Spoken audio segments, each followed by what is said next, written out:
Well, look, I know unique is a hackneyed word, but this place really is iconic. I mean, I've been a conservationist since 1974. I've done a lot of work in different parts of Australia, and I'd have to say, hectare for hectare, it would be hard pushed to find a spot as rich for both biological diversity but also geological diversity.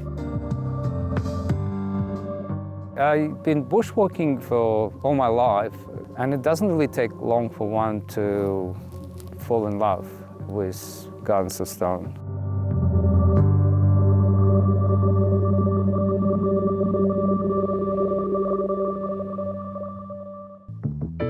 The Gardens of Stone comprise 58,000 hectares, but only 18,700 hectares are currently protected by national parks and reserves.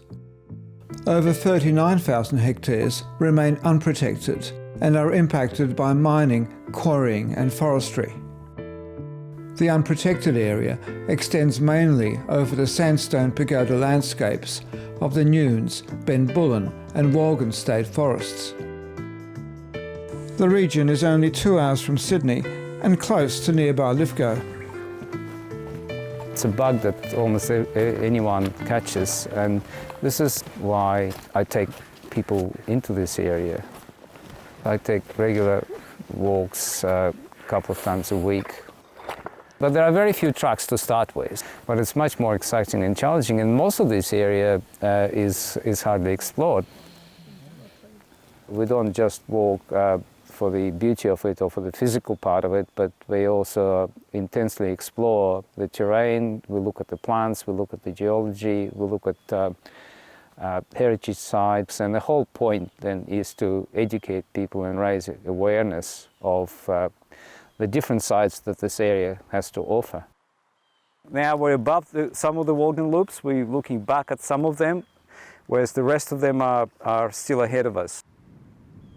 The pagodas are a product of gradual weathering of layers of sandstone and ironstone.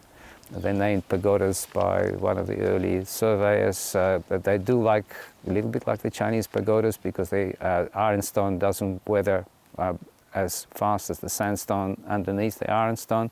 Geologists believe that a pagoda of 8 meters would take 1 million years to form. For me, the pagoda country is the land of the sandstone wizard. The shapes are just unbelievable. You can have funnels, you can have pulpits, chairs, tables, little bell shapes. I mean, whatever you can envisage, it's virtually there. Some places you've got ironstone banding, it's only that thick, but it juts out almost a metre from the rock. You have pipes coming out. It's that absolute generosity of imagination, really, that comes through these areas that I guess every time I go there, it basically exalts me. You know, some people like different things. There are people who like exotic plants or different plants. There are people who like interesting birds. Of course, I'm really hooked on rock formations, and of course Gardens of Stone is the supreme area, one of the supreme areas in the world. That's the Walgan Valley, and you can hear the Walgan Falls just directly underneath us almost. And the valley here opens up, it turns around the corner and becomes really grand. There's also the slot canyons, the incredible network of, well, at least 500, maybe 600 slot canyons, many of them coming off Nunes Plateau.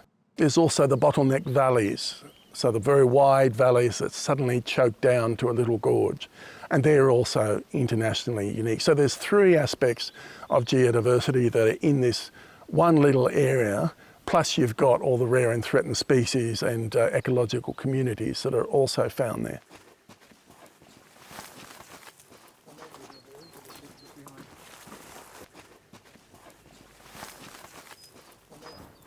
Hands there behind you, they're thousands of years old. This is a very sacred spot to the Wiradjuri people. We still do ceremonies here. And you'll see white and yellow ochre. And what they did is put the hands up and put the ochre in their mouth and chew it and blow it all over. That's how they come on the walls. See, they're all along here, all along this wall. You can see them all up here. We have a lot of sites in this area. There is sites that a lot of people don't know that's there. From the top of Mount York, coming down Mount Victoria, there were 6 different clans in this area, yeah. It's a beautiful spot, magnificent spot. There's a lot of places around here. You need a lot of time to go through it and have someone to take you through so you know where they are. Yeah. There was always water running through there. It was always running through here, lovely, beautiful, clear water, but that's all stopped now. Again, we feel that it's from the long wall. There are other areas in the proposed Gardens of Stone Stage 2 conservation area where water is plentiful. They include broad headwater catchments that narrow into gorges of prominent rivers. These rivers provide freshwater flows for World Heritage listed national parks. They also supply water to Sydney and Lithgow.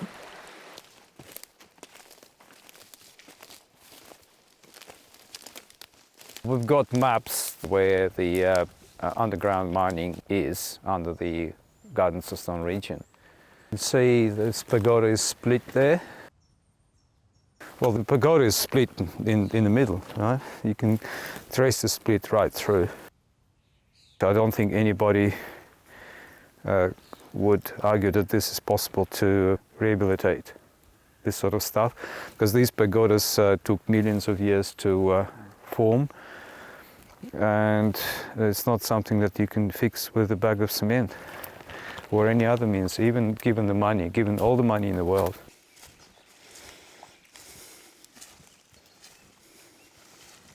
This is called Broad Swamp. It's one of a number of what are known as Nunes Plateau shrub swamps, which only occur on the Nunes Plateau as part of the proposed Gardens of Stone Stage 2 proposal area. These swamps are listed as endangered ecological communities in New South Wales. They're high elevation peat swamps. They are groundwater dependent. They provide habitat for a number of really important and rare plants and animals. The species that I've been most involved with is the giant dragonfly, which I've been studying for many years, which is an endangered dragonfly species which lives in these peat swamps. The swamp also provides habitat to the endangered Blue Mountains water skink, which only occurs in these peat swamps. When the water table goes down, whether as a result of climate change potentially, or as a result of loss of groundwater from longwall coal mining, as we've seen in a whole suite of swamps, of these swamps on the Nunes Plateau so far. We're already losing populations of giant dragonflies. This is a larval burrow of a giant dragonfly. This peaty substrate under here, it's just completely saturated, and squeezed down, you can see the water squeezing out of it. Anyway, amazing complex places and extremely valuable from a biodiversity conservation point of view. So in terms of the long-term future of the Nunes Plateau, in my opinion, the Nunes Plateau swamps and their biodiversity are really one of the, in my opinion, probably the most important thing that we need to protect.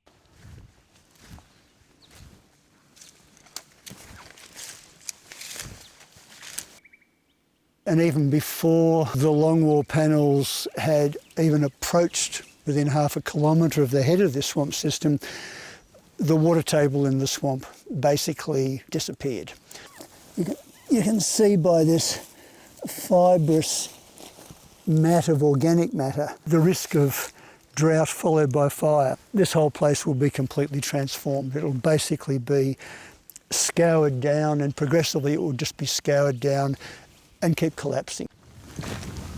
This is the actual bicentennial trail, but it goes up onto the Benbula Escarpment, which is part of the the proposal Yep. for the 39,000 hectares, which is Yuri State Forest, Benbourne State Forest and Walgren State Forest. There's something like, 16 threatened vegetation communities. There's a One out. dipodium out still. Still out? Yeah, they come out from November on. And this particular one is Dipodium roseum. It's pink, and it has very submerged spots on it. Has little spots. There's also a listed vulnerable species, Personia marginata, which was found by my husband Chris Jonkers around 10 years ago and had not been found any further than Clandulla. There's one. Ever so tiny. It's very hard to regenerate. It's susceptible, they say, to fires.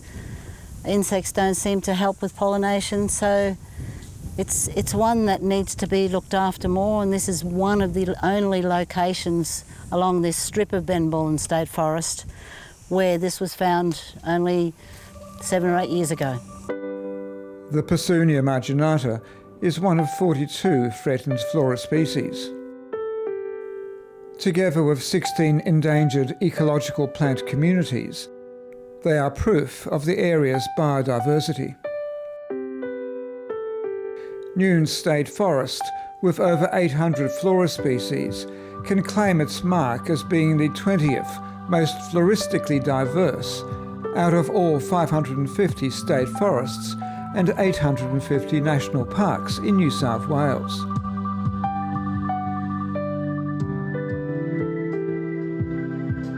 So scientists have gone through, people have gone through and identified what's in there, and it's been nationally recognised as worthy of being World Heritage Area. So, you know, it's a great landscape, and I think the opportunity to preserve it really shouldn't be missed. While mining is a concern, I don't think we need to stop and wait for the mining to finish to protect the stuff that's still there. I think it'd be a great thing for Lithgow, and it'd be lovely to get some of those people staying in Lithgow and supporting that economy and spreading that tourist money. Well, also in our midst we have the real heroes of the uni movement, Jack Mundy and Judy Mundy, here with us today.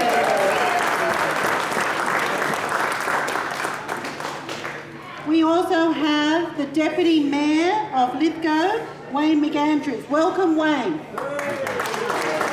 So I want, with the utmost respect, to say to you that I know that things have got to change. I know that I will not see the coal mining industry like Jimmy and I and others saw it back in the 70s and 80s in this country, and I know there's need for change.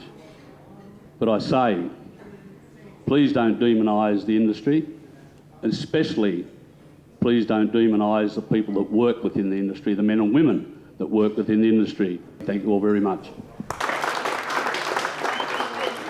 It was quite a pleasure for me that Wayne could attend, and very different views are on the table, but they're open and they're transparent and they're real. They're highly sensitive issues.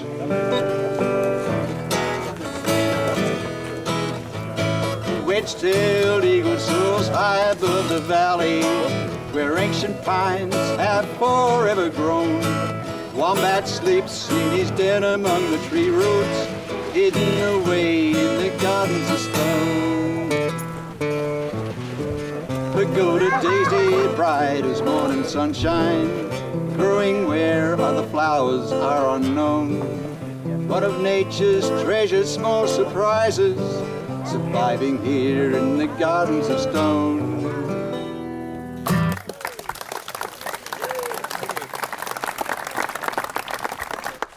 These kinds of conflicts between the needs of the environment and the needs of the economy are not new. They've gone on forever. Here, we actually have got the basis for a sensible settlement. The nature of the reservation of the pagodas and the forest behind us is one that actually allows, it's not full national park status, it's a state conservation area which actually allows mining to continue so long as it's done very carefully and does not interfere with the appropriate management of the surface area. A decent government will work very hard to make sure that a place like Lithgow has got alternative kinds of employment generated that will provide work for the people who are being shed by coal mines and power stations. It's pretty simple. The area that we're trying to protect is state forest, and it's being neglected and degraded. It's not beyond repair, but it does need funds and professional management. It needs the National Parks and Wildlife Service to look after it. This area can become a state conservation area. Its great natural values can be protected, and its accessibility that has been created through the mining enables a vast amount of visitation which would not otherwise be easy. So it's not about closing down coal mines, it's about developing a tourism future for Lithgow. Yeah, come on, nice and loud! Let's go! When do we want it? Now! When do we want it? Now!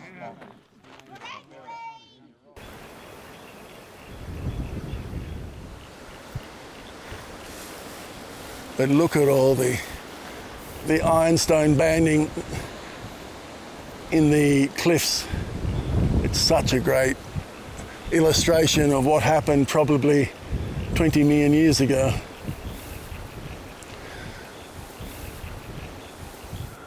Well, here we are. I call it Window Rock, which is like a special place in Arizona that I visited years ago. The fact that you have this wonderful arch, plus the little window that you look out on the sky, plus you're looking down this wonderful valley with pagodas, platy pagodas either side. You can't actually get that anywhere else in the world. But for me, this is the sacred place, the dreaming place, where you come at dawn and dusk and just sit here and soak it all in. So for me, it's a place where I recharge my spiritual battery, if you like, my soul. The whole pagoda country is like that, but this particular arch, yeah, a very special place.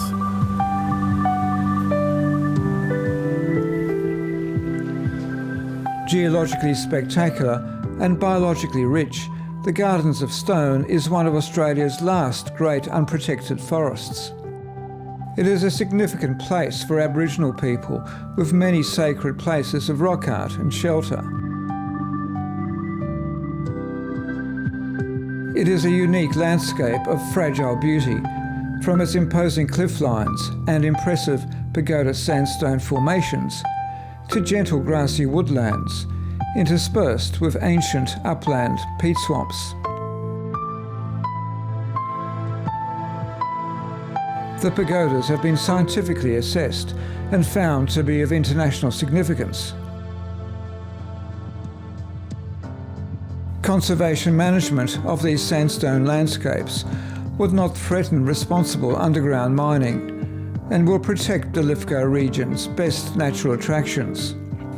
Protecting the Gardens of Stone creates a must-see iconic feature and secures Lithgow as the gateway service town for tourism in the Western Blue Mountains. A new Gardens of Stone reserve will then remain a wonderland forever.